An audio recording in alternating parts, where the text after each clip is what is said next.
Olá, muito bom dia, boa tarde ou boa noite para você que está assistindo esse vídeo. Seja bem-vindo ao nosso canal. Esse projeto tem o objetivo de discutir temas da atualidade, temas diversos, de uma forma descontraída, uma forma como se fosse, que na verdade é uma conversa entre amigos mesmo. E é isso aí, pessoal, iniciando esse projeto hoje aqui desse canal, onde contamos com o apoio de vocês. Não deixe de participar aqui com a gente, debater, trocar opiniões de vários assuntos diversos.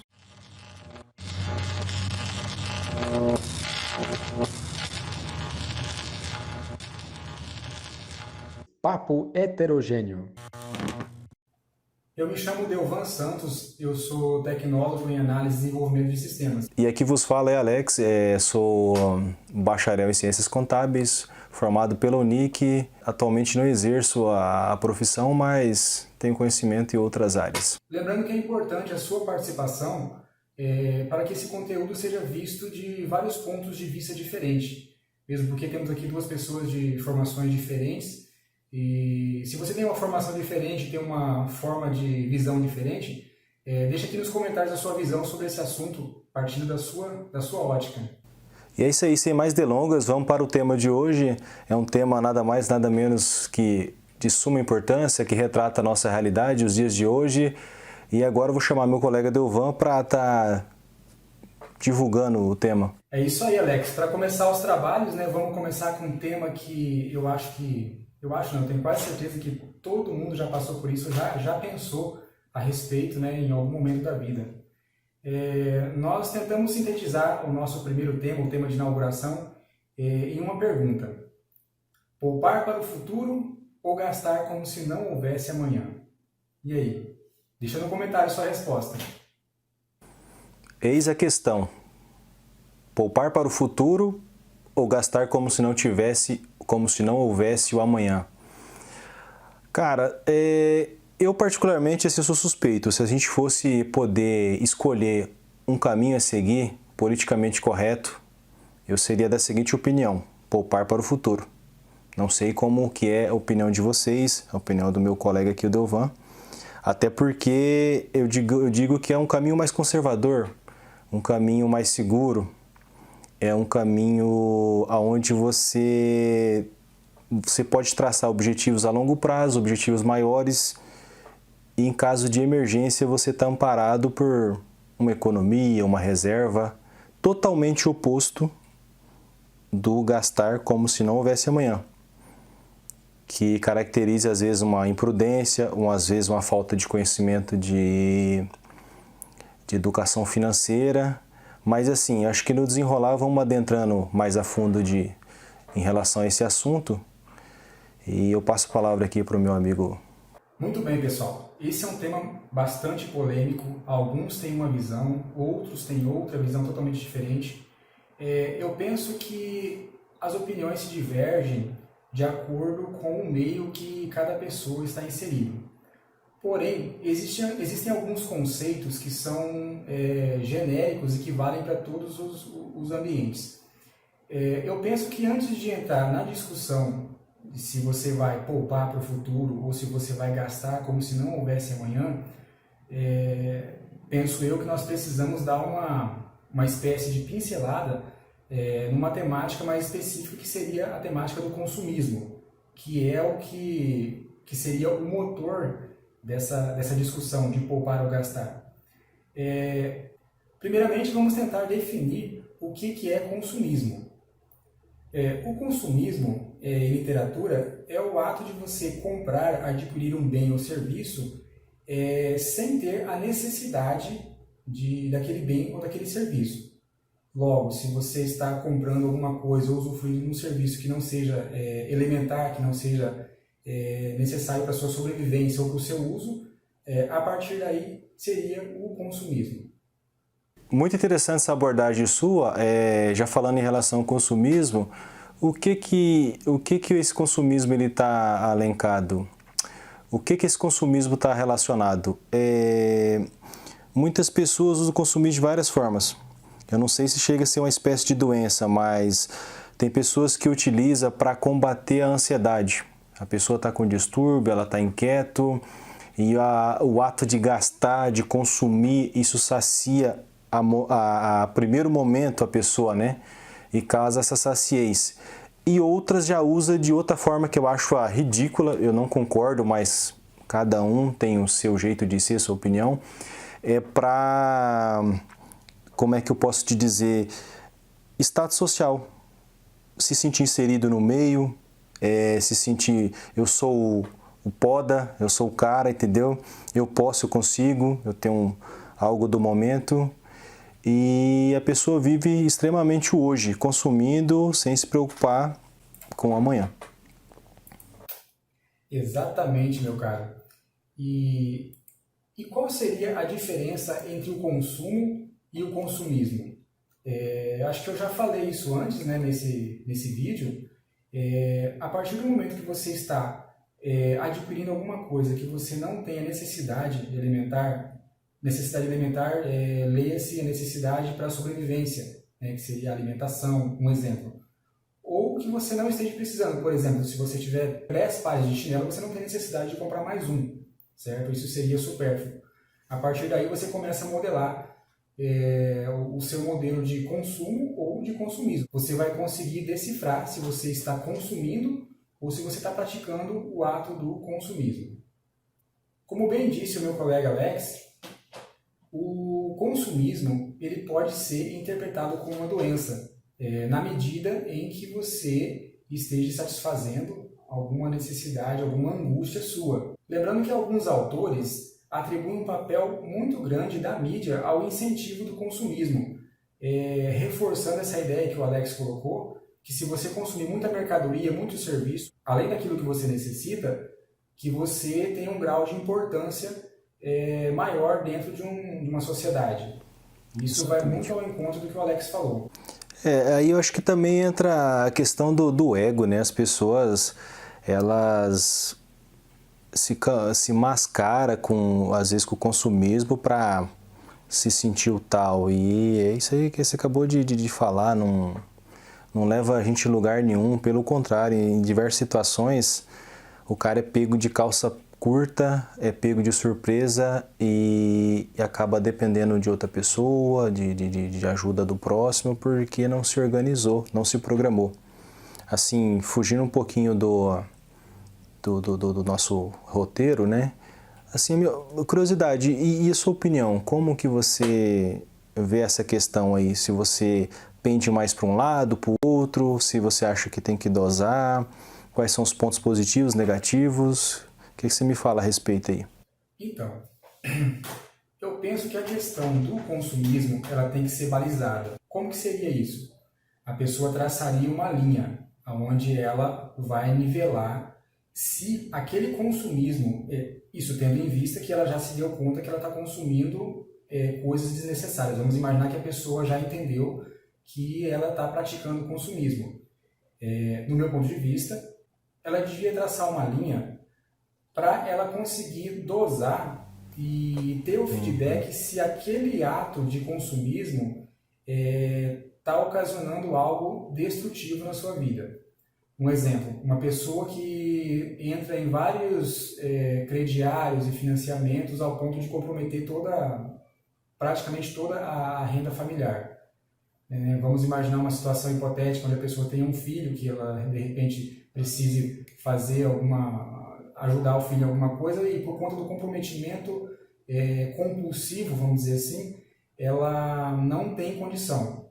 Então ela vai traçar essa linha. De forma genérica, ela tem que identificar se aquele comportamento está sendo destrutivo na própria vida e na vida dos seus entes queridos, né? E a partir daí, tendo consciência que em um cenário que ela está sendo destrutiva, a partir daí ela não é um comportamento que é passível de crítica, né? Mas eu já me deparei com outras rodas de conversa de pessoas que praticam o consumismo de certa forma moderado, que têm outras opiniões. Aí eu, curioso, né, falei, bom, vamos ouvir o ponto de vista, né? O que a pessoa entende? A pessoa entende que se ela estiver praticando o consumismo, consciente, diga-se de passagem, e ela não está causando nenhum malefício, nem a ela e nem ao ente querido, seria um consumismo, entre aspas, tolerável, né?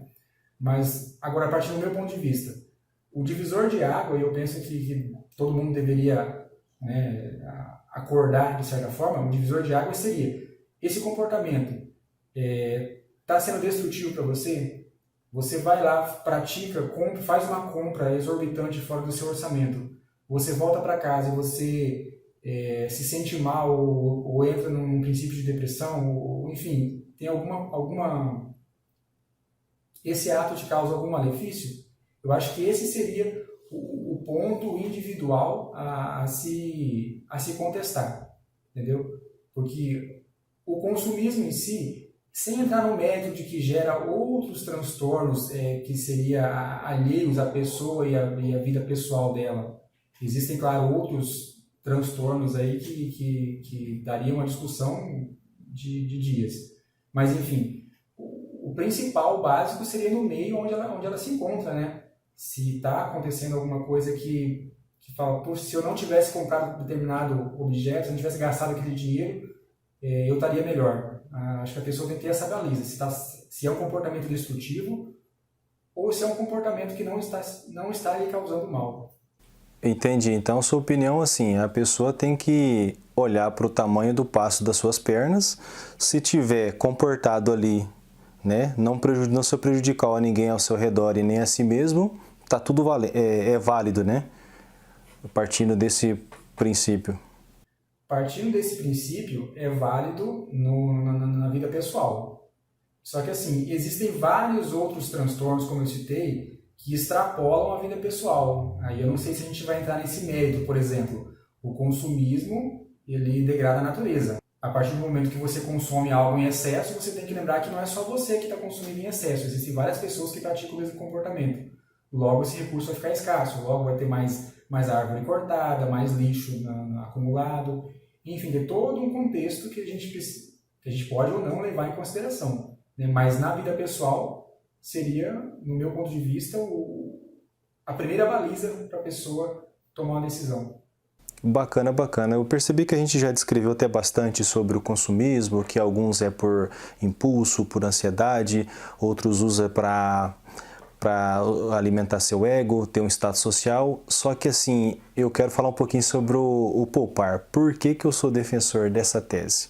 Primeiro que eu penso, o poupar ele te gera, num determinado prazo, uma liberdade. Falo, que liberdade? Você está lá na roda de amigos, pessoas falam assim, vamos final de semana viajar para a praia? Se você tem a economia, você tem a liberdade de escolher e fazer esse propósito. Porque você se planejou, você tirou uma reserva. E penso também que para economizar você sempre tem que ter um objetivo. Isso a médio e longo prazo. Para que eu vou acumular rios de fortuna? Eu vou 50, 100 mil reais se eu não quero construir uma casa, se eu não quero fazer uma reforma, não quero comprar um carro. Ele se torna em vão. Não faz sentido você se privando de certas coisas do imediatismo hoje em prol de fazer nada futuramente. É claro que você tem que ter sua reserva de segurança também por conta do outro fator que sempre acontece. E onde é que pega as pessoas de perna curta? As emergências. Você nunca sabe o dia da manhã. É um cenário assim, acho que eu, quanto você, deve ter passado também, e a gente passou pelo lado do bom, né? Do bem. Chega lá o amor e fala assim, estou grávida. E aí? E o cara que está endividado, né? O cara que está endividado não tem uma reserva, não tem uma linha de crédito, não tem nada. Ele fica sem chão, né? E quem já fez uma programação, tem uma reserva de emergência, sem falar N coisas que acontecem. O carro estraga uma peça, um aparelho em casa. O dia a dia da gente sempre tem as emergências, as coisas que acontecem inesperadamente. Sempre tem um pneu furado.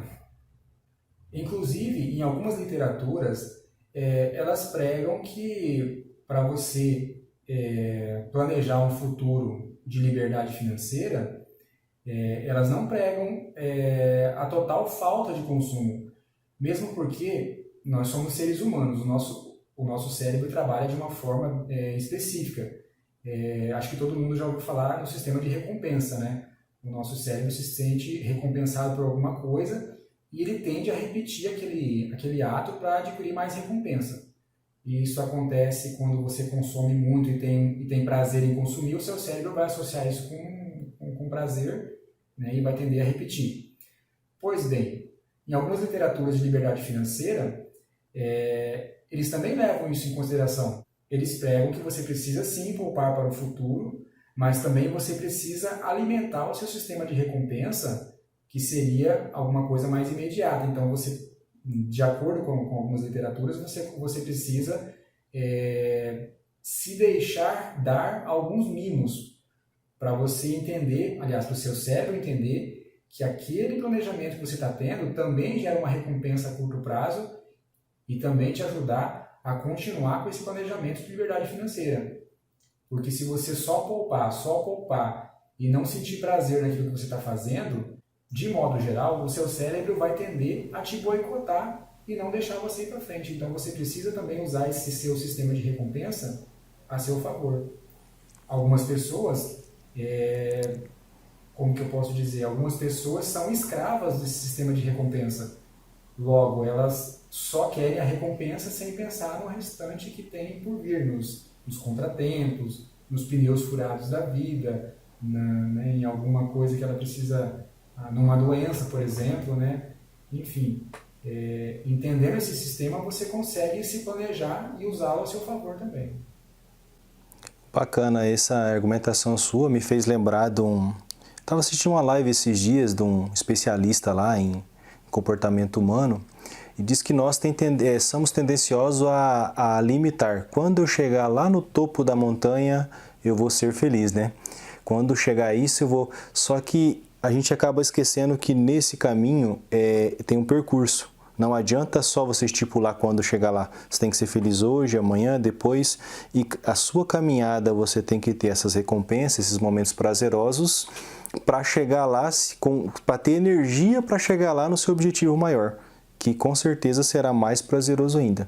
Mas concordo plenamente. Se a gente não fazer essa dosagem, conciliar, fazer uma economia e consumir, né, no dia a dia, viver, gastar de acordo com o nosso padrão sem ser prejudicial, não se torna sadio, né? Tem que ter essa conciliação. Mesmo porque a economia ela gira em função do consumo também, né? Se as pessoas não consomem, logo a roda não gira. Então, e assim, nós estamos numa situação hoje, assim, em tempos de crise, que pessoas às vezes estão em casa se perguntando: rapaz, se você ganhasse o salário que eu ganho, você não falaria em economizar, não me sobra nada, não tem como eu tirar 5%, 10%, né? Só que aí onde é que se você ajustar, se você se enquadrar, você consegue observar que tem. Um exemplo, faz uma análise, reflexão. Luz, o cara tem que pagar, não tem como ficar sem pagar luz. Água também não, gás, né? Beleza. Internet, Hoje em dia, não tem como viver sem, né? Vamos ser honestamente sinceros, não tem como, internet. TV, claro, TV a cabo. Deixa eu pegar o celular aqui, ó. Vou colocar na tela aí para vocês. O pacote básico aqui, 250 canais, Claro TV, R$ 139,99. Você fala, pô, barato, né? Mas você tem Claro em casa? Não tem, né? Eu particularmente eu tenho, mas olha, raras vezes que eu uso. Eu uso mais Netflix, YouTube, você entendeu? Isso aqui, se você pegar um valor desse em relação ao salário mínimo que muitas pessoas no Brasil ganham, é um pouco mais de 10%. Se você fazer o acúmulo de todo mês recolher esse dinheiro como se estivesse pagando alguma coisa e guardar, no prazo de 10 meses você tem mais um salário no seu ano. Ou seja, você não tem um 13º, você vai ter um 14º salário. São detalhes, coisas bobas que você filtrar, fazer uma reflexão no seu dia a dia, Por que você tem que, às vezes, ir 4 vezes no mês, 4 finais de semana, comer uma pizza? Não pode ser 2? Porque você tem que ter uma reserva para suas emergências. Você tem que fazer um plano a médio e longo prazo. Final do ano eu quero viajar, final do ano eu quero pintar a parede da minha casa. Coisinhas básicas que você se sente melhor, é prazeroso. E por isso que eu falo, é questão de disciplina.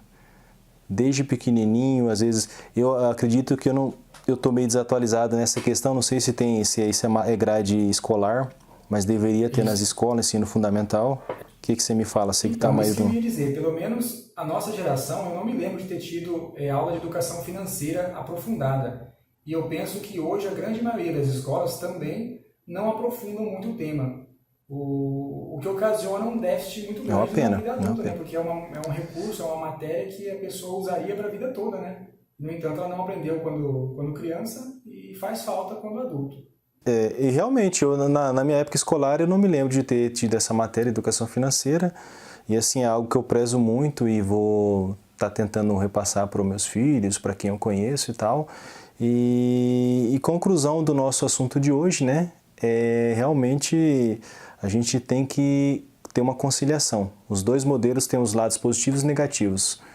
Devemos economizar e devemos consumir. Fazer um equilíbrio que, com certeza, a caminhada vai ser muito melhor. Mas é isso aí, pessoal. Se essa conversa que nós tivemos aqui te fez refletir um pouquinho, te fez analisar como que está a sua vida, ou se isso condiz com alguma coisa que você já viu por aí, ou algum colega, indica esse vídeo para alguém, dá um like nesse vídeo aí, ajuda a compartilhar. Espero que vocês tenham gostado e até a próxima.